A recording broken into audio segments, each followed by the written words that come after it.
नमस्कार, मी स्वाती गोडसे. आपण पाहताय न्यूज 18 लोकमत. स्पीड न्यूज मध्ये आपल्या सगळ्यांचं स्वागत आहे. आता बघूया देशविदेशातील अनेक महत्त्वाच्या बातम्यांचा वेगवान आढावा. राजधानी दिल्लीच्या करोल बागेतील अर्पित हॉटेलला भीषण आग लागली. या आगीमध्ये 17 जणांचा होरपळून मृत्यू झालाय, तर 11 जण जखमी झाले. तर या आगीचं नेमकं कारण अद्याप अस्पष्ट असून शॉर्ट सर्किटमुळे ही आग लागल्याची शक्यता वर्तवली जाते. या आगीमध्ये अनेकांचा मृत्यू हा गुदमरून देखील झाल्याचं कळतंय. अर्पित पॅलेस या 3 मजली हॉटेलमधील सर्वच्या सर्व 35 खोल्या बुक होत्या. आग लागल्याचं समजताच हॉटेलमध्ये एकच गोंधळाची स्थिती निर्माण झाली होती. या हॉटेलमध्ये आज पहाटेच्या वेळी आग लागली तेव्हा अनेक जण गाढ झोपेत होते. या आगीतून 25 जणांची सुटका करण्यात अग्निशमन दलाच्या जवानांना यश आलंय. प्रधानमंत्री किसान सन्मान निधी अंतर्गत वर्षाकाठी शेतकऱ्यांना 6,000 रुपयांची मदत देण्याबाबत असलेली हेक्टरी मर्यादा वाढवण्याचा किंवा काढून टाकण्याचा शासन विचार करत आहे आणि याच संदर्भात मदत आणि पुनर्वसन मंत्री चंद्रकांत पाटील यांच्या दालनात महत्त्वाची बैठक होणार आहे. येणाऱ्या वर्षभरात जागतिक बाजारात साखरेचे भाव वाढण्याचे संकेत मिळत आहेत आणि त्यामुळे भारतात अतिरिक्त साखर उत्पादन करून अडचणीत सापडलेल्या साखर उद्योगाला आता दिलासा मिळण्याची शक्यता वर्तवली जाते. दिवंगत पंतप्रधान अटल बिहारी वाजपेयींच्या पूर्णाकृती तैलचित्राचं अनावरण संसदेच्या सेंट्रल हॉलमध्ये करण्यात आलं. राष्ट्रपती रामनाथ कोविंद यांच्या हस्ते या तैलचित्राचं अनावरण करण्यात आलं. आंध्र प्रदेशचे मुख्यमंत्री चंद्रबाबू नायडू यांनी दिल्लीमध्ये उपोषण केल्यानंतर आज सायंकाळी पश्चिम बंगालच्या मुख्यमंत्री ममता बॅनर्जी दिल्लीमध्ये येण्याची शक्यता आहे. महाआघाडीच्या संबंधी एक महत्त्वाची बैठक आज होणार असून या बैठकीतही त्या सहभागी होतील अशी माहिती मिळते आहे. आज मोदी सरकारकडून संसदेत राफेल विमान खरेदी व्यवहारासंदर्भातील कॅग अहवाल मांडला जाण्याची शक्यता आहे. 2 दिवसांपूर्वीच राफेल व्यवहारात पंतप्रधान कार्यालयाकडून हस्तक्षेप झाल्याचा भारतीय वायुदलाच्या माजी अधिकाऱ्याचा पत्रव्यवहार द हिंदू या वृत्तपत्रानं उघड केला होता. काँग्रेसच्या सरचिटणीस प्रियंका गांधी यांच्या समर्थनार्थ जयपूरमधील ईडी ऑफिसच्या बाहेर पोस्टरबाजी करण्यात आली आहे. या ईडी कार्यालयामध्ये पती रॉबर्ट वाड्रा यांची 5व्यांदा ईडीकडून चौकशी होणार आहे. पंतप्रधान नरेंद्र मोदींचा आज कुरुक्षेत्रचा दौरा होणार आहे. स्वच्छ शक्ती 2019 कार्यक्रमात या ठिकाणी मोदी भाग घेणार आहे. तसंच विविध विकास कामांचं उद्घाटन देखील पंतप्रधानांच्या हस्ते होणार आहे.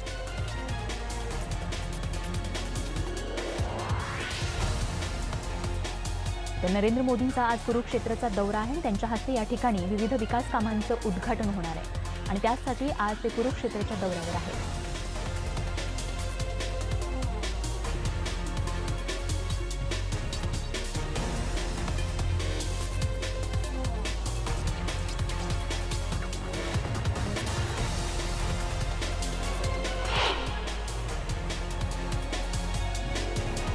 बघूयात पुढची बातमी. स्वतंत्र आरक्षणाच्या मागणीसाठी गुज्जर समाजानं आंदोलन छेडलंय. गुज्जर समाजातील आंदोलकांनी रेल्वे रुळांचा ताबा घेत जयपूरमध्ये अनेक लांब पल्ल्याच्या गाड्या रोखल्या आहेत. त्यामुळे या मार्गावरून जाणाऱ्या मेल एक्सप्रेस रद्द करण्यात आल्या आहेत. तर आंदोलनाच्या पार्श्वभूमीवर खबरदारी म्हणून सवाई माधोपूर जिल्ह्यात इंटरनेट सेवा देखील या ठिकाणी बंद करण्यात आली आहे.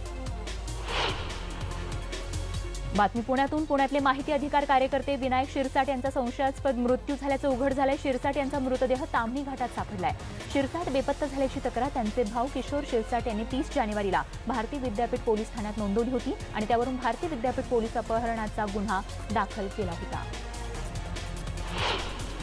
पुणे अतिरिक्त आयुक्त राजेंद्र निंबाळकर यांना मारहाण आणि शिवीगाळ केल्याप्रकरणी 15 जणांवर गुन्हा दाखल करण्यात आला. यामध्ये काँग्रेस नगरसेवक अरविंद शिंदे, रवी धंगेकर यांच्यासह 15 जणांवर शिवाजीनगर पोलीस ठाण्यात गुन्हा दाखल करण्यात आला आहे. पुण्यातल्या वसंत टॉकीज परिसरात एक बेवारस बॅग या ठिकाणी आढळली, ज्यामुळे या भागात काही काळ घबराट पसरली होती. तर वसंत टॉकीज जवळच्या प्रकाश डिपार्टमेंटल स्टोअर जवळ ही बेवारस बॅग आढळल्याचा फोन आल्यानंतर बॉम्बविरोधी पथक घटनास्थळी दाखल झालं आणि ही बॅग उघडल्यानंतर त्यामध्ये कपडे असल्याचं निष्पन्न झालं.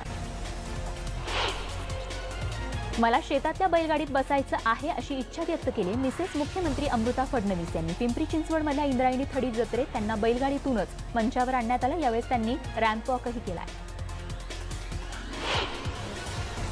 अमरावती जिल्ह्यातील शेतकरी, शेतमजूर, बेरोजगारांच्या वतीनं अमरावती जिल्हाधिकारी कार्यालयावर मोर्चा काढण्यात आला. वाढीव मोबदल्यासह अन्य मागण्या मान्य होईपर्यंत जिल्हाधिकारी कार्यालयाबाहेर ठिय्या आंदोलन देण्याची या आंदोलकांची भूमिका या ठिकाणी त्यांनी व्यक्त केली आहे.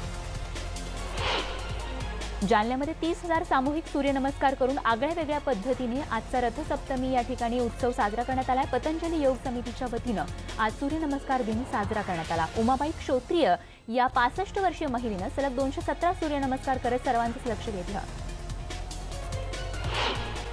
नाशिकच्या देवळाली कॅम्प आर्टिलरी सेंटरमध्ये तोफांची प्रात्यक्षिकं सादर होत आहेत. दरवर्षी फेब्रुवारी महिन्यात देवळाली फायर रेंजवर ही प्रात्यक्षिकं सादर केली जातात, तर प्रत्यक्ष युद्धभूमीचा थरार यावेळी उपस्थितांना अनुभवायला मिळतो. आता प्रति किलोच्या दरानं सिलेंडर देणार असल्याची माहिती पेट्रोलियम मंत्री धर्मेंद्र प्रधान यांनी दिली. याशिवाय सिलेंडर विकत घेऊन 4 हप्त्यांमध्ये त्याची किंमत चुकती करण्याच्या सुविधा देखील गरिबांना उपलब्ध करून देणार असल्याचं देखील त्यांनी सांगितलं. दादरमध्ये तोतया तिकीट चेकरला अटक करण्यात आली. विनय पांडे असं या तोतया टीसीचं नाव असून त्याला प्रवाशांनी पकडून आरपीएफच्या ताब्यात दिलंय. रायगडमध्ये धाटाव इथल्या औद्योगिक वसाहतीत समट्रान्स कंपनीमध्ये आग लागली. रबर बेल्ट बनवणारी ही कंपनी. अग्निशमन दल घटनास्थळी दाखल झाला असून आग विझवण्याचे प्रयत्न या ठिकाणी सुरू होते. दरम्यान कुणीही जखमी झालेलं नसून जीवितहानी झालेली नाही. राजू शेट्टी महाआघाडी जाणार नाहीत अशी माहिती सूत्रांनी दिली. येत्या 4 ते 5 दिवसांमध्ये स्वाभिमानी शेतकरी संघटनेच्या राज्य कार्यकारिणीत निर्णय घेण्याची शक्यता आहे. दरम्यान राजू शेट्टींच्या स्वाभिमानी शेतकरी संघटनेची 7 ते 9 जागांवर लोकसभा निवडणूक लढवण्याची तयारी असल्याचं देखील सांगण्यात आलं आहे. बांधकामाशी निगडीत साहित्याचे दर वाढत असल्यानं नजीकच्या काळात आता घरांच्या किमतीही गगनाला भिडण्याची शक्यता आहे. कारण सिमेंट दरातील वाढीला देशांतर्गत कंपन्यांचा निर्णय, तर लोखंडाच्या दर वाढीला आंतरराष्ट्रीय बाजार कारणीभूत असल्याचं जाणकारांचं म्हणणं आहे.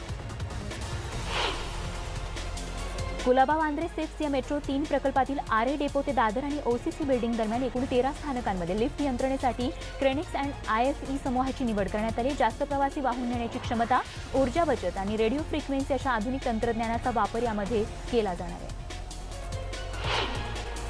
राज्यातील महिला मतदारांच्या नोंदणीमध्ये लक्षणीय वाढ झाली असून राज्यात 13 लाख नवीन महिला मतदारांची भर पडली असल्याचं दिसतंय.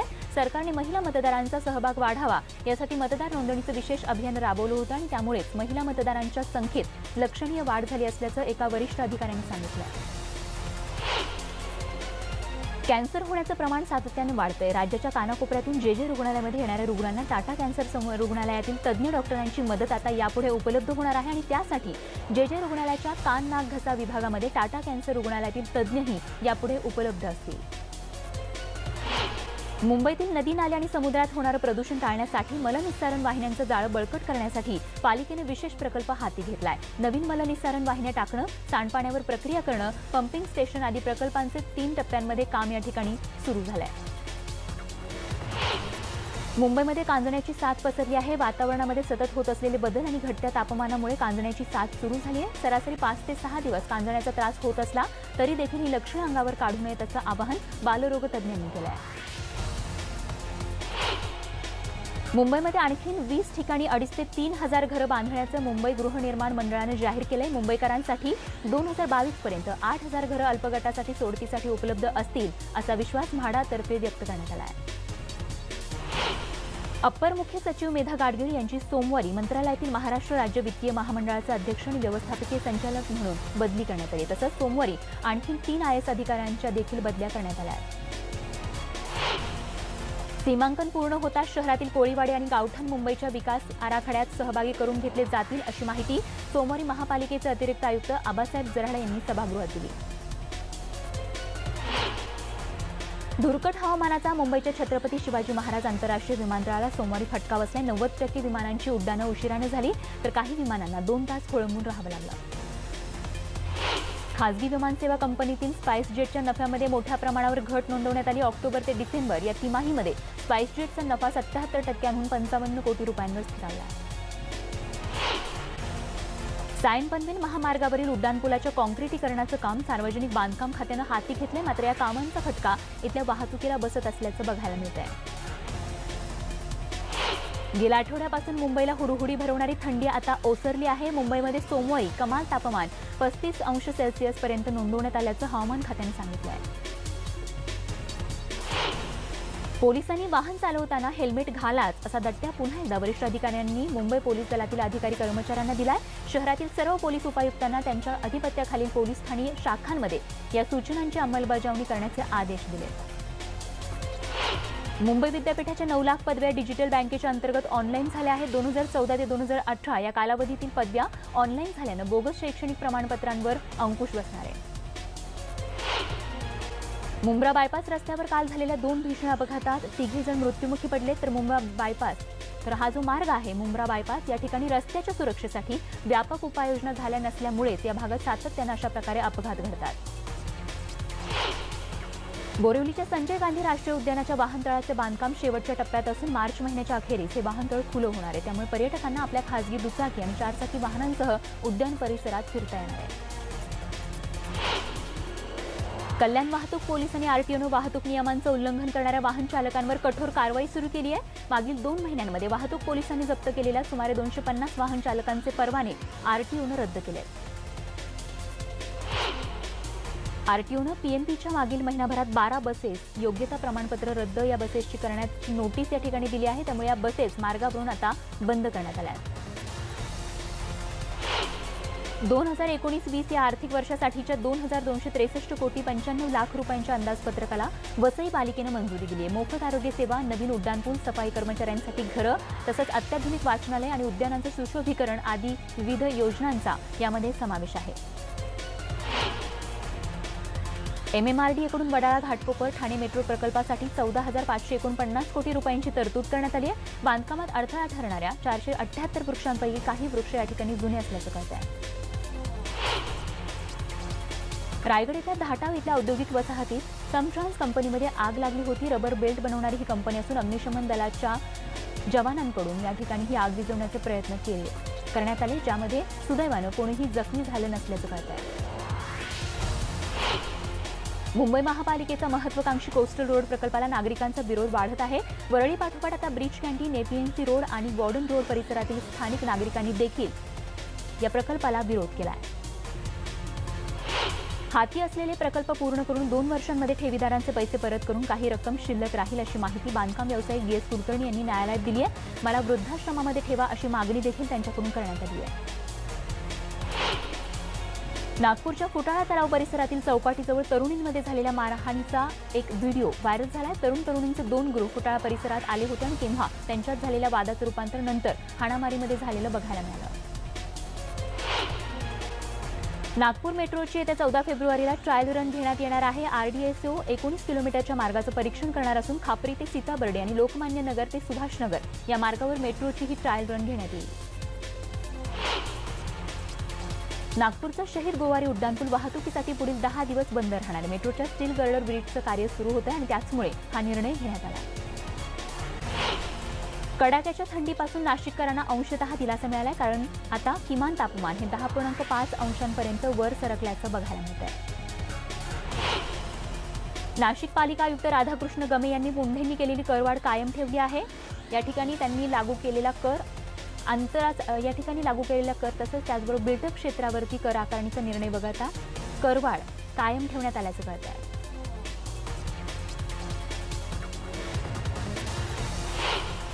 हैदराबाद औरंगाबादकडे जाणाऱ्या रेल्वे पॅसेंजर गाडीच्या इंजिनमध्ये बिघाड झाल्यानं परभणीहून परळीकडे जाणाऱ्या रेल्वे गाडीच्या वेळापत्रकावर त्याचा परिणाम झाला. त्यामुळे या मार्गावरील इतर रेल्वे गाड्या अर्धा तास ते तासाभराच्या फरकानं धावत होत्या. 22 फेब्रुवारीला दुपारी 3 वाजता नागपूर शहरात वाजत गाजत नाट्य दिंडीनं संमेलनाची सुरुवात होणार आहे. 22 फेब्रुवारीला संध्याकाळी उद्घाटन झाल्यानंतर 25 फेब्रुवारीला पहाटेपर्यंत सलग 60 तास या ठिकाणी नाट्यनगरीमध्ये कार्यक्रमाचं आयोजन असणार आहे. कोल्हापुरात मागील 8 वर्षांमध्ये जिल्ह्यातून 1700 जण बेपत्ता झाल्याची नोंद पोलिसांमध्ये झाली आहे. यातील सुमारे 1000 व्यक्ती अद्याप मिळून आलेल्या नाहीयेत. यामध्ये महिलांचं प्रमाण अधिक असल्याचं समोर आलं आहे. जम्मू काश्मीरमधील पुलवामात सुरक्षा दल आणि दहशतवाद्यांमध्ये चकमक झाली. यामध्ये 2 जवान शहीद झाले तर 1 जवान जखमी झाला. जिग्नेश मेवानींचं निमंत्रण कॉलेजच्या विश्वस्तांकडून रद्द करण्यात आले. गुजरातच्या अहमदाबाद शहरातील HK आर्ट्स कॉलेजच्या वार्षिक स्नेहसंमेलनात मेवानी यांना प्रमुख पाहुणे म्हणून निमंत्रण पाठवलं होतं. विशेष म्हणजे हे निमंत्रण रद्द झाल्यानं याचा निषेध म्हणून कॉलेजचे प्राचार्य हेमंत कुमार शहा यांनी आपल्या पदाचा राजीनामा दिला आहे. ट्रेन 18 किंवा वंदे भारत एक्सप्रेसला 15 फेब्रुवारी रोजी पंतप्रधान नरेंद्र मोदी दिल्ली ते वाराणसी प्रवासासाठी हिरवा झेंडा दाखवणार आहेत. त्यापूर्वी या ट्रेनचं तिकीट दर जाहीर करण्यात आले आणि या ट्रेनमधून दिल्लीहून वाराणसीला एसी डब्यातून प्रवास करण्यासाठी 1850 रुपये निश्चित करण्यात आले, तर एक्झिक्युटिव्ह क्लासमधून प्रवास करण्यासाठी 3520 रुपये मोजावे लागतील. फळांचा राजा हापूस यंदा मुंबईमध्ये लवकर दाखल झाल्यानं त्याचा भाव गेल्या वर्षीच्या तुलनेत निम्मा आहे. वाशीच्या मुंबई कृषी उत्पन्न समितीच्या फळ बाजारात गेल्या वर्षी फेब्रुवारीत 4 ते 6 डझनच्या हापूसच्या पेटीचा भाव हा 3 ते 7 हजार होता, तर यंदा तो 1500 ते 4000 रुपये आहे, अशी माहिती व्यापाऱ्यांनी दिली आहे. आदित्य ठाकरे हे सोमवारपासून दुष्काळग्रस्त भागाचा दौरा करतायत, तर आज आदित्य ठाकरे यांनी सोलापुरातील मोहोळ तालुक्यातील सारोळे गावात पाण्याची टाकी आणि पशुखाद्याचं वाटप केलं. आम्ही केवळ पाण्याची टाकी नव्हे तर त्यात पाणीही देणार असं यावेळी आदित्य ठाकरे म्हणाले. तसंच तुम्ही कोणत्याही पक्षाचे मतदार असलात तरी शिवसेनेला एक हक्क द्या, आम्ही तुमच्या मदतीला धावून येतो, असं आवाहन यावेळी त्यांनी शेतकऱ्यांना केलं आहे.